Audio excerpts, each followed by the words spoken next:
How's it going, fam? Welcome back to Erica's EDC, and I bet that you thought I was cutting that cardboard with a sharpened knife. Alas, I was not. But I was using these Steve Kalari custom knives, Tried and True in M4, 5 thou BTE at 66.5 HRC, and it does not have an edge. It did. I've been using it like crazy, testing it, and the edge was completely shot, and then I figured I would do something fun and do a bunch of cardboard cutting where it looks like the knife has an edge, and then at the end you see it actually doesn't, and I can literally run it into my hand, run my fingers on the edge. There is no edge. So what we're going to do today is sharpen it, and I want to try to debunk or even comfort you a little bit within this video. Because, like I said, 66.5 HRC, so it's very high hardness. It is very thin, and most people would say this is too hard, it's going to be brittle. M4 shouldn't be that hard, and if it is, it needs to be thicker. You need diamonds to move it because it's so hard and it's brittle, and I just want to see if we can ease your worries a little bit. So we're going to sharpen this on a 1000 grit Nanawa, which I have here. It is soaking. It should be done in a moment. And then the only other thing I have is a strop from Mr. Jared Neves. And this has the pink stroppy stuff compound on it. Oh, tell me guys, what, 0.5 micron? Is that what it is? I don't know why I didn't write it down. Everything else is marked. For some reason this isn't.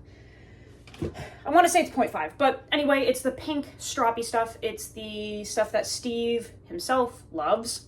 So we're just going to see if we can get this sharpened up and get it to have an edge again, and just see how this moves on a stone that isn't a diamond. And then I want to talk about it a little bit.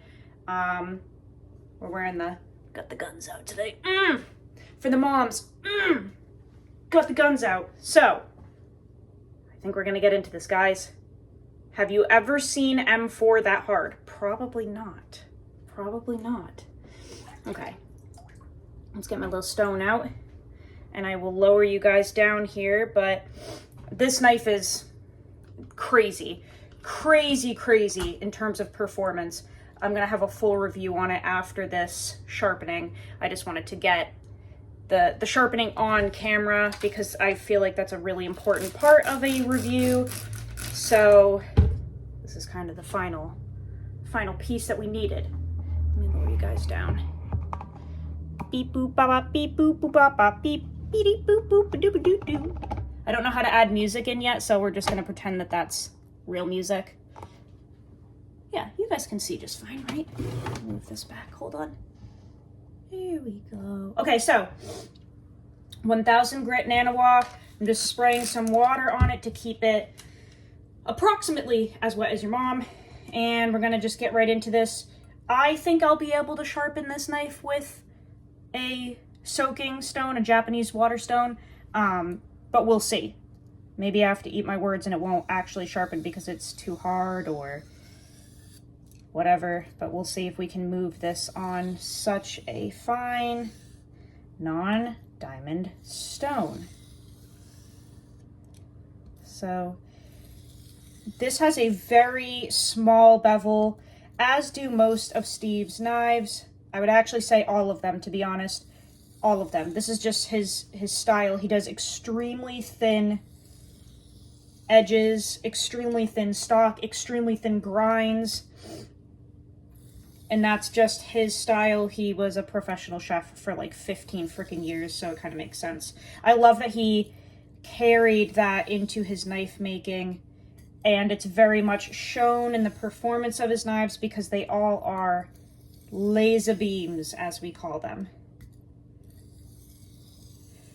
But the good thing is, when you have a tiny bevel like this, guys, it's so easy to sharpen because you're working with a hairline of a bevel. It's hard to mess that up. It's hard to throw your angle off when it's just like a human hair width. You know what I'm saying? When you have a big fat bevel, it can be really hard. Like the only fat bevels that are kind of easier to sharpen are Scandies, but that's because you like lift the knife up and you're on that bevel and it's like stuck there because it's so wide. But normal cutting bevels can be tricky for people to find and hold an angle, whereas these hairline bevels, they just are so easy to keep.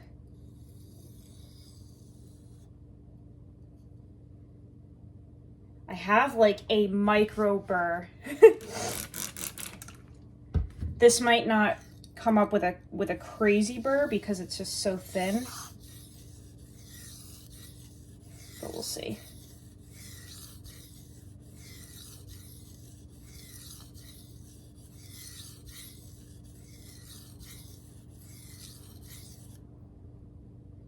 Well, that's stronger.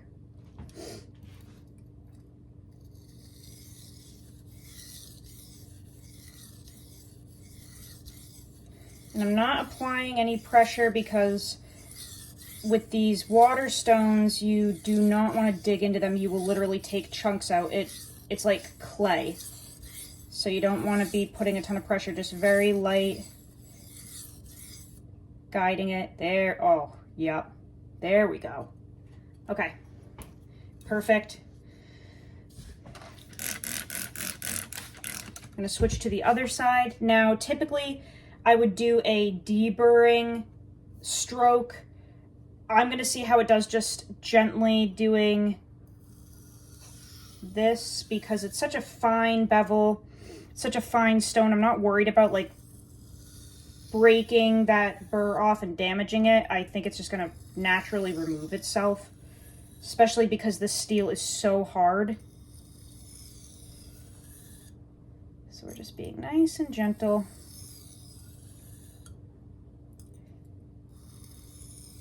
This knife is so thin that I can actually push. I don't know if I'll catch it on camera. I can like push near the very edge and actually flex the blade. It's that thin, and it's supposed to be. That's like a good thing. It's just so ridiculously thin.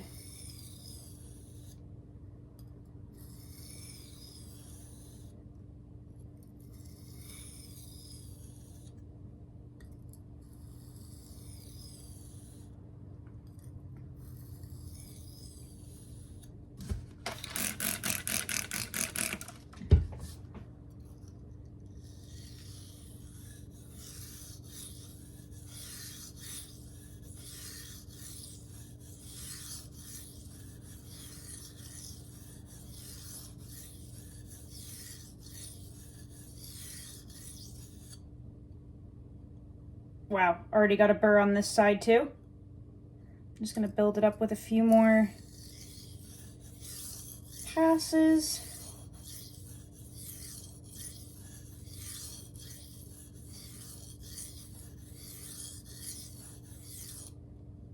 Oh yeah, that's crispy. All right, now we're gonna do our back and forth. And then we will go to the strop.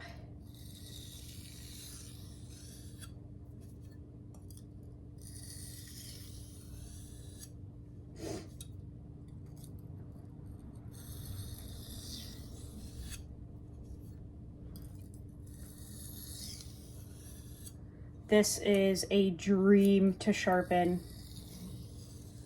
It's so fun when it's just like free-flowing and easy like this.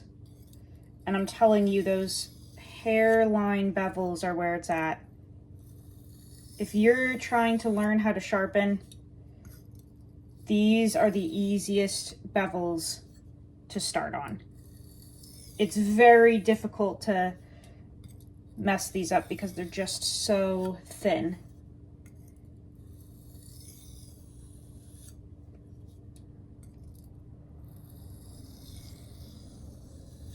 Okay.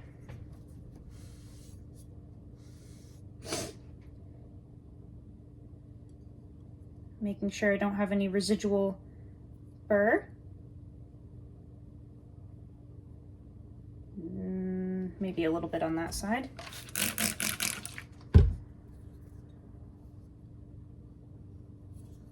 Just do another pass. Like that.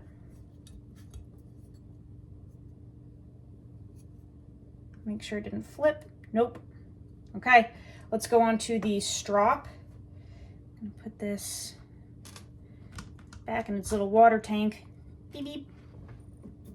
I might sharpen something else after.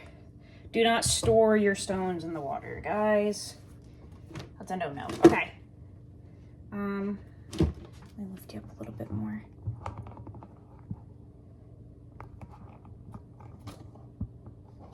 Okay. Let's get on the strop. And again, we don't want to overstrop, so we're going to do just a couple passes here.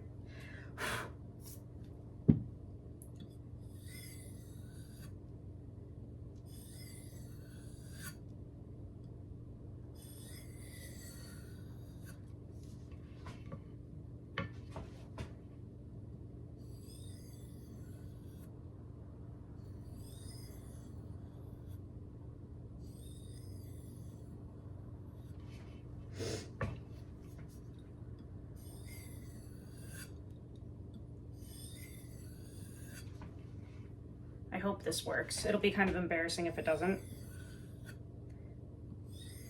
Especially because I was like, let's debunk everything. That would be really embarrassing if none of this did anything. We'll see. Even if this is a fail, I'm still gonna post it just because it's important to catch the failures too. But it would be really cool if we were able to restore this on these two items here.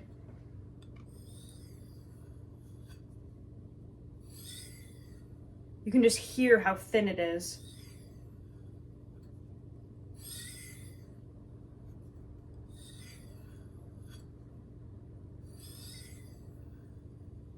All right, let's check the moment of truth. let's hope we didn't embarrass ourselves. Magazine paper. Here we go. Holy shit. Holy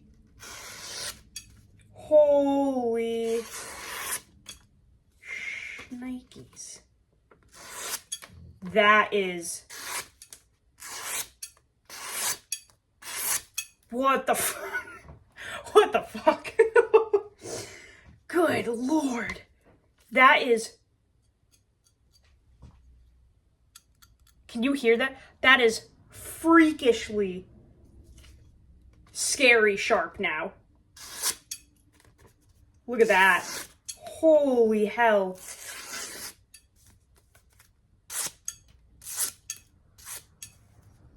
Okay, so that did work. Let's see if we can... We'll just cut that in half real quick. Now this is a very wide blade. It has a lot of height. I don't know if I'll be able to do my C cut with this. Come on. Oh, come to mama. Come to mama. There we go. We did. Do. Okay, so you have to have a pretty sharp knife to cut a circle out of magazine paper like that. This is extremely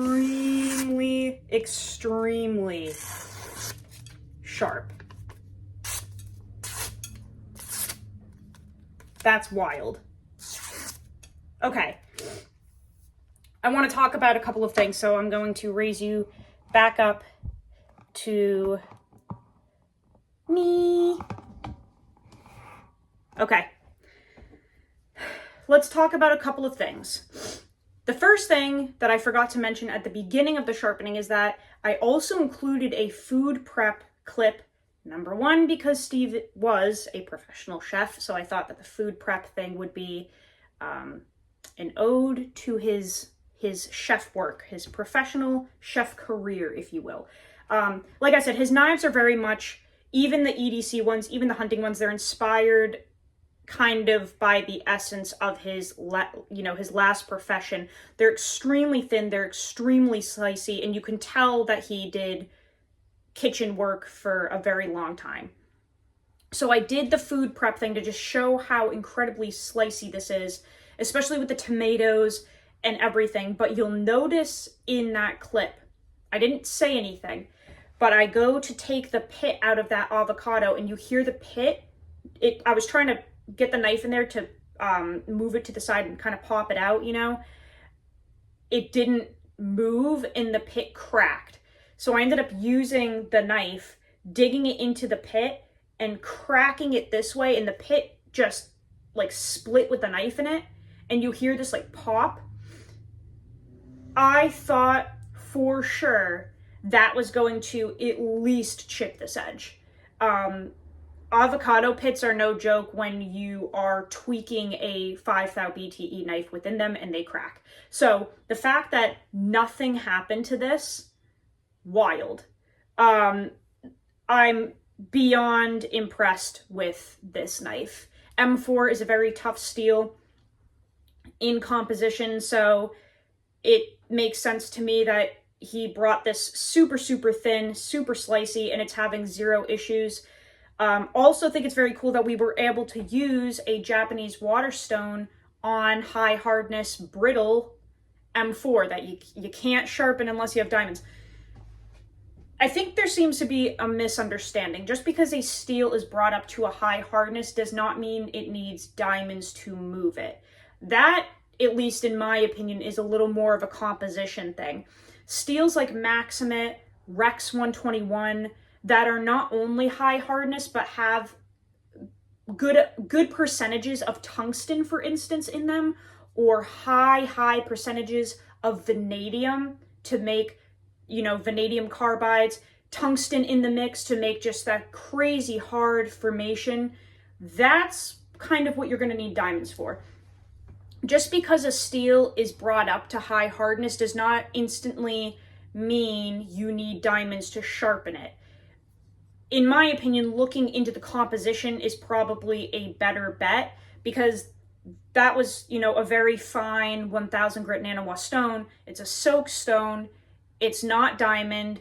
And we were able to very efficiently sharpen this knife. Very, very efficiently. So just because a steel is high hardness doesn't mean you need diamonds.